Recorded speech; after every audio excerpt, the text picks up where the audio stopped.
एक मिनट। हाँ, पंच नमो यारो सव्य पाव पड़ासनो मंगलाडमचे सव्य से पड़वम हवाई माते।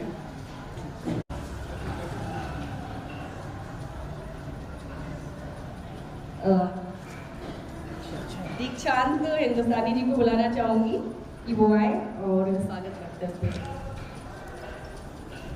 ओम शरण्यै त्र्यंबके माँ गौरी नारायणी नमोस्तुते। मैं जैन प्राच्य विद्या एवं संस्कृति संस्थान व मदनलाल भंगू देवी आर्य मेमोरियल विद्यालय के संयुक्त तत्वाधान में आयोजित इस त्रिदिवसीय योग कार्यशाला में बाहर से पधारे हुए सभी आगंतुक महानुभावों का संस्था परिवार की ओर से हार्दिक स्वागत एवं अभिनंदन करता हूँ। बिना किसी औपचारिकता के ज़्यादा समय लिए आगामी कार्यक्रम के संचालन हेतु डॉक्टर मनीषा जैन से निवेदन। ये विषय है योग का, तो इसमें किसी औपचारिकता में समय ज़्यादा नहीं लेना है, इसीलिए मैं चाहूँगी कि हम अपने अतिथियों को सुन लें, उनके विचार क्या हैं वो हमें इस चीज़ के बारे में बताएंगे कि व्यक्तित्व विकास और योग क्यों आवश्यक है और इसकी महती आवश्यकता क्यों है आज के संदर्भ में। तो मैं निवेदन करूँगी, हमारे विषय विशेषज्ञ तो हमें बाद में प्रशिक्षण देंगे, इसीलिए मैं उनसे निवेदन नहीं करूंगी। अभी हमारे विशिष्ट अतिथि श्री एडवोकेट हरदयाल जी रुलानिया जी से मैं चाहूंगी कि संक्षिप्त में अपने विचार व्यक्त करें।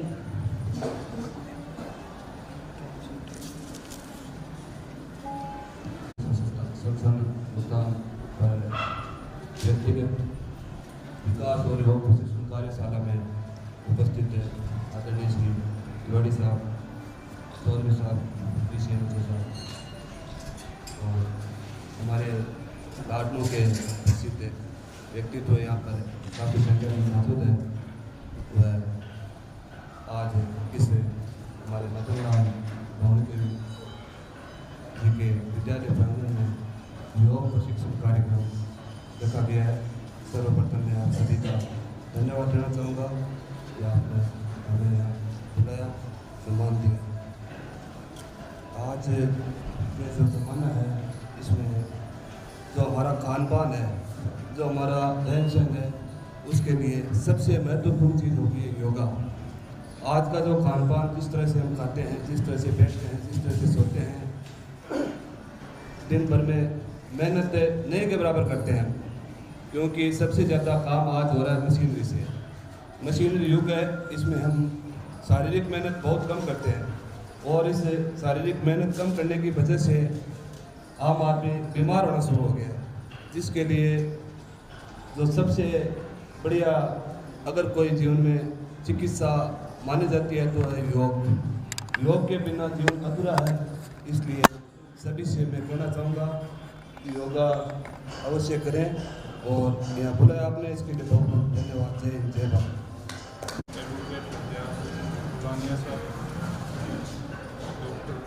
भास्कर जी, डॉक्टर मनीषा जी जैन तथा अपने लाडनू शहर से पधारे हुए प्रबुद्धजन शिक्षाविद प्यारे बच्चों, जैसा कि आपको विदित है, आज का जो ये आयोजन प्राच्य विद्या एवं जैन संस्कृति संरक्षण संस्थान और मदनलाल भंगू देवी आर्य मेमोरियल स्कूल के संयुक्त तत्वाधान में जो व्यक्तित्व विकास शिविर का आयोजन किया जा रहा है, उसमें आमंत्रण देने के लिए दीक्षांत जी का हार्दिक आभार। व्यक्तित्व विकास शिविर पर अगर बोलें तो सबसे उसके आचार विचार व्यवहार खान पान, इन सब चीज़ों से जो भी उसका अपन सामने परिदृश्य देखते हैं, जो अपने को दिखाई देता है, वो क्या है? व्यक्तित्व। तो व्यक्तित्व आज की एज ए डॉक्टर होने के हिसाब से मैं कहना चाहूँगा कि जब तक व्यक्ति स्वस्थ नहीं है तो उसका मन और उसका चित्त, बोले तो ब्रेन, वो काम नहीं करता है ढंग से। तो उसके लिए अपने को क्या चाहिए कि कोई भी व्यायाम वगैरह और अपनी दिनचर्या है उसको सही ढंग से अपन व्यवस्थित रखें। उसमें सबसे पहले ये योग है जो अपनी प्राच्य संस्कृति अपनी विज्ञान है, योग विज्ञान, इसका सबसे बड़ा योगदान है। आज के टाइम से ये, आज के इस समय में नहीं है, प्राचीन वेदों के टाइम से ये योग अपने को सिखाया गया है, जिसका अब इस आज के परिदृश्य में सबसे ज़्यादा योग का योगदान रहेगा, क्योंकि जो दिन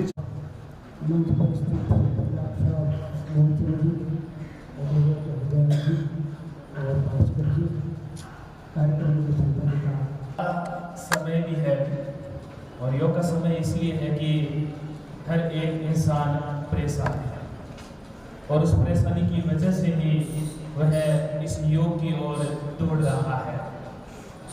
आपने सुना होगा योग भगाए रोग, लेकिन और 2-2.5 साल तक तो मैंने भी वहाँ लगातार जाकर की क्लासेस, वर्मा जी है हमारे उधर, राजपुर जी है और ये डेली वहाँ पर आते हैं और वहाँ पर वह योग और करते हैं।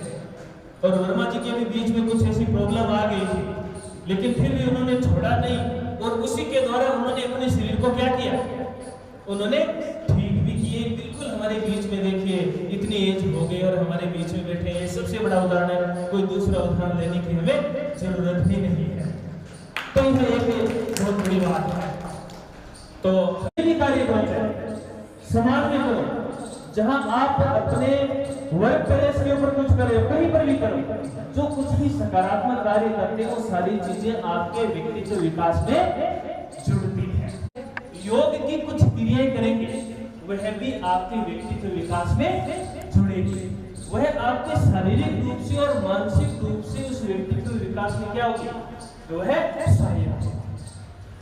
हमें जन्म लेते हैं और जन्म लेते ही सबसे पहली जो शुरुआत शरीर की जो क्रिया होती है वो होती है श्वास। किसकी होती है? श्वास, सांस का आना होता है, ठीक है ना। और इसीलिए कहते हैं कि बच्चे का नहीं, उसकी यह सांस शक्ति होती है। क्या हम सभी लोगों का सांस ठीक चल रहा है? चल रहा है सभी का एकदम फर्स्ट क्लास। चलो हाथ रखो पेट पे, पेट नाभि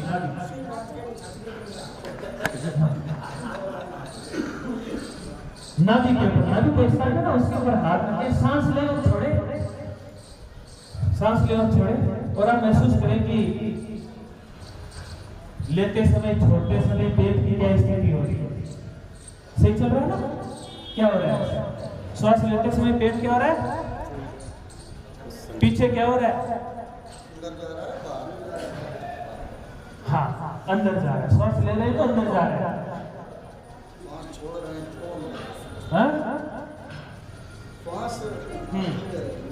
देखो दूर हो जाएगी, क्योंकि खाने पीने के बिना आप रह सकते हो कुछ दिन के लिए, इसके बिना आप नहीं रह सकते।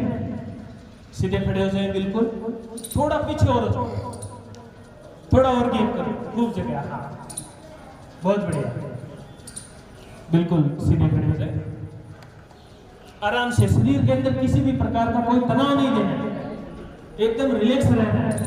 योग तनाव को दूर करता है, तनाव को लाता नहीं है।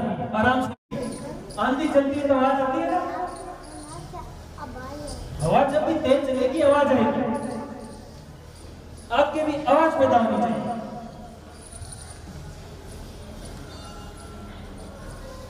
पेट, श्वास अंदर तो पेट बाहर, करते जाए, थोड़ा और फास्ट करो, चक्राने लग जाता है, हो जाता है, कोई बड़ी बात नहीं। जिनके साथ भी ऐसा हो,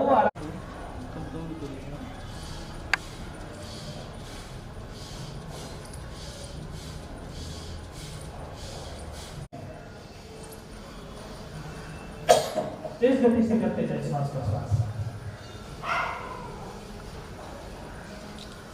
और तेज करें, आवाज आनी चाहिए।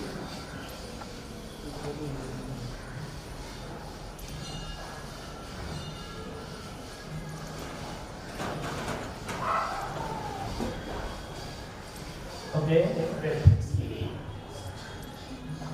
आयुर्वेद में कहते हैं ना कि पूरा खाली कर, खाली करे पूरा श्वास, हाथ लगाए तो पेट गए तो है, जिनका टाइट होगा उनका नहीं लेगा, थोड़ा और हिलाओ, हिलाते जाओ, हिलाते जाओ।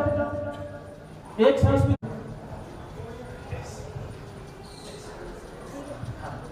Okay, relax. हठ योग में इसको नली क्रिया बोलते हैं।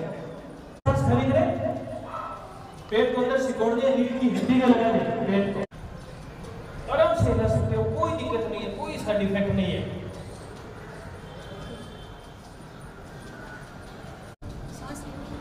सांस लेना नहीं है। हाँ, बिना सांस के, ये ध्यान रखना, इसलिए तो सांस खाली करवाया। बिना सांस के पेट का ऑपरेशन हुआ है, या जिनके कोई पेट में अल्सर है, ठीक है, या बहुत ही ज्यादा कोई ब्लॉकेज और हो रखे हैं, आराम से, कोई जल्दीबाजी नहीं है, सीधे खड़े हो जाते हैं और उसके बाद में पंजों के ऊपर आकर के और पूरे शरीर को क्या देना है, तनाव करते हुए पंजों के ऊपर आए और अब खिंचाव दें। श्वास खाली भी कर सकते हैं, नॉर्मल श्वास रख सकते हैं और खिंचाव दें।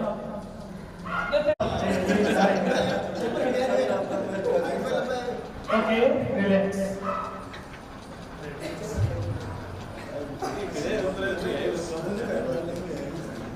और खिंचाव दें, शरीर को ऊपर की ओर खींचो, जितना खींच सकते हो, और खींचो और नीचे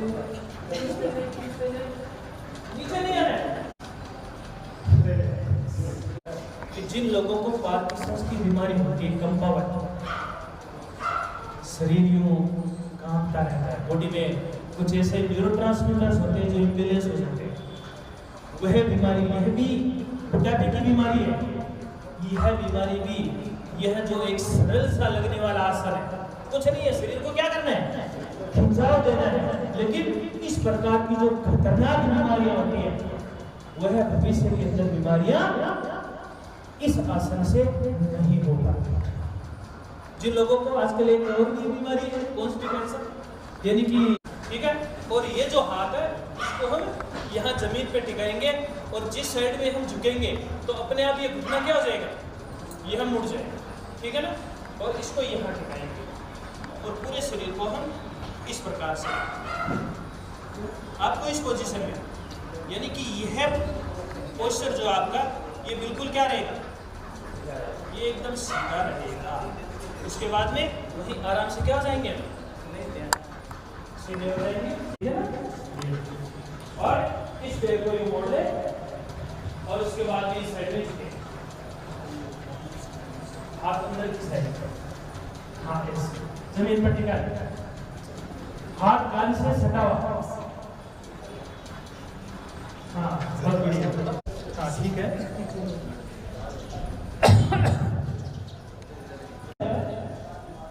पापा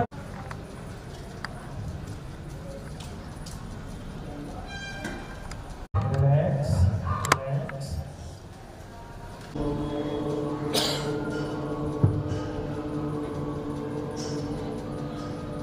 थोड़ी और ऊंची ध्वनि करें, तेज ध्वनि करें, श्वास भरें, शुरू करें।